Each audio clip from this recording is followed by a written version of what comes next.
few moments later. Assalamualaikum warahmatullahi wabarakatuh.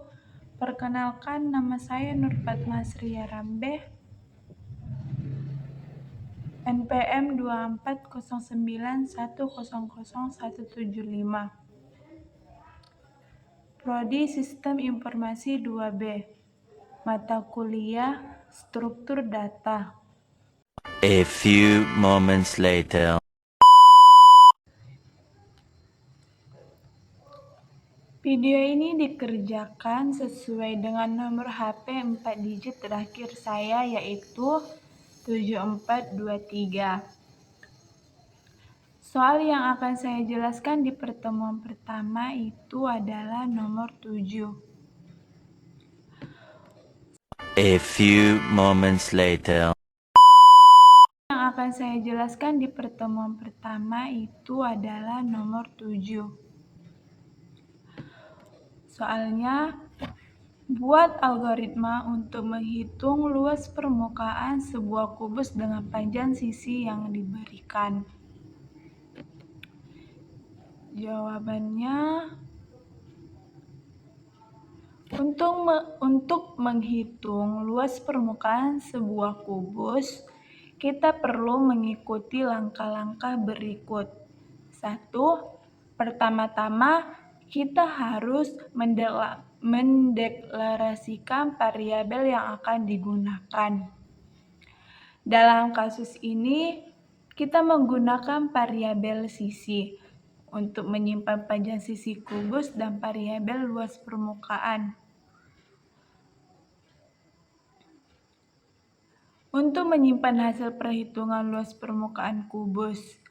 Selanjutnya, kita meminta pengguna untuk memasukkan panjang sisi kubus dengan menggunakan perintah count untuk menampilkan pesan cin untuk menerima input dari pengguna. Setelah mendapatkan nilai panjang sisi, kita dapat menghitung luas permukaan kubus dengan rumus 6 kali sisi kali sisi. Hal ini dikarenakan kubus memiliki 6 sisi yang sama panjang. Terakhir, kita menampilkan hasil perhitungan luas permukaan kubus dengan menggunakan perintah count. Sebagai contoh, jika pengguna memasukkan panjang sisi kubus sebesar 3, maka luas permukaan kubus akan dihitung sebagai berikut. Luas permukaan sama dengan 6 kali 3 kali 3 sama dengan 54. Sehingga luas permukaan kubus adalah 54. Dengan demikian, algoritma di atas merupakan cara sederhana untuk menghitung luas permukaan sebuah kubus dengan panjang sisi yang diberikan. A few moments later. Kemudian, saya akan menjelaskan nomor 4 di pertemuan kedua, yaitu prisma mirip dengan limas, namun sisi tegaknya berbentuk persegi atau segitiga.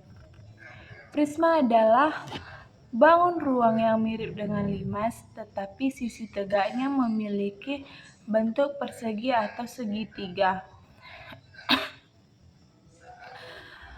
Prisma memiliki dua sisi yang sejajar dan bentuk alas yang sama dengan sisi tegaknya. Dalam program di atas, kita menggunakan algoritma statis untuk menghitung luas alas volume prisma segi N pada program tersebut. Nilai N adalah 6, sisi alasnya adalah 5,0, dan tingginya adalah 10,0. Pertama, kita menghitung luas alas prisma segi N dengan rumus sisi kali sisi per 4,0. Kemudian, kita menghitung volume prisma dengan cara mengalihkan luas alas dengan tinggi prisma. Hasil output dari program tersebut akan menampilkan informasi tentang prisma segi N atau prisma segi 6 dengan menggunakan algoritma statis. Kita dapat dengan mudah menghitung luas alas dan volume prisma segi N tanpa harus memasukkan nilai variabel secara manual setiap kali program dijalankan. A few moments later. Baiklah, seterusnya bagian ketiga saya akan menjelaskan nomor 2, yaitu bagaimana operator perbandingan digunakan dalam algoritma. Berikan contoh kasus di mana operator perbandingan memainkan peran penting. Operator aritmatika perbandingan digunakan dalam algoritma untuk membandingkan dua nilai atau ekspresi dalam menghasilkan nilai logika benar atau salah.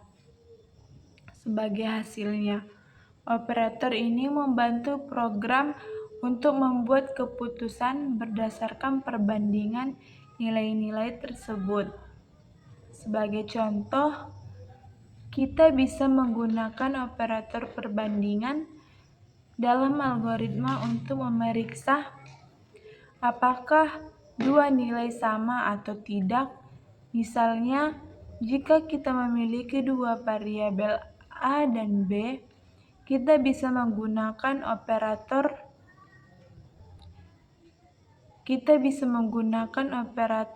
perbandingan sama dengan untuk memeriksa apakah nilai A sama dengan nilai B. Dalam kode yang diberikan, kita menggunakan operator perbandingan dalam algoritma untuk membandingkan dua nilai atau ekspresi. Dengan menggunakan operator perbandingan, kita dapat membuat program untuk melakukan perbandingan dan membuat keputusan berdasarkan hasil perbandingan tersebut. Jadi, operator perbandingan memainkan peran penting dalam algoritma dengan membantu program untuk membuat keputusan berdasarkan perbandingan nilai-nilainya. A few moments later. Ini saya akan menjelaskan di pertemuan keempat, saya akan menjelaskan soal nomor 3, yaitu bagaimana cara menggunakan if-else. Dalam pemrograman, berikan contoh studi kasus di mana penggunaan struktur tersebut menjadi penting. If-else. If-else adalah salah satu struktur dalam pemrograman yang digunakan untuk membuat keputusan berdasarkan kondisi yang diberikan. Struktur ini memungkinkan program untuk mengevaluasi beberapa kondisi dan menjalankan blok kode yang sesuai dengan kondisi yang terpenuhi. Misalnya, jika kita memiliki program yang ingin menentukan apakah seseorang lulus ujian atau tidak berdasarkan skornya, kita bisa menggunakan if-else.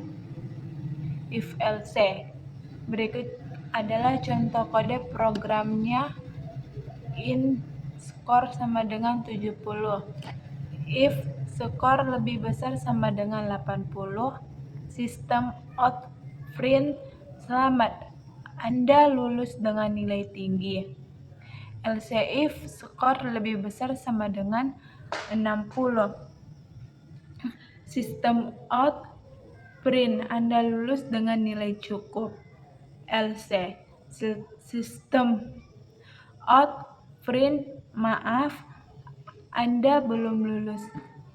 Dalam contoh ini, program akan mengevaluasi skor yang diberikan. Jika skor lebih besar atau sama dengan 80, maka program akan mencetak selamat, Anda lulus dengan nilai tinggi. Jika skor antara 60 dan 79, maka program akan mencetak Anda lulus dengan nilai cukup. Jika skor kurang dari 60, maka program akan mencetak maaf, Anda belum lolos atau lulus. Pengguna if-else dalam pemrograman menjadi penting karena memungkinkan program untuk membuat keputusan yang kompleks berdasarkan beberapa kondisi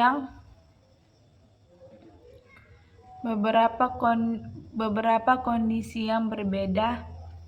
Dengan struktur ini, program dapat menyesuaikan jalannya berdasarkan situasi yang terjadi, sehingga membuat program lebih fleksibel dan efisien. A few moments later.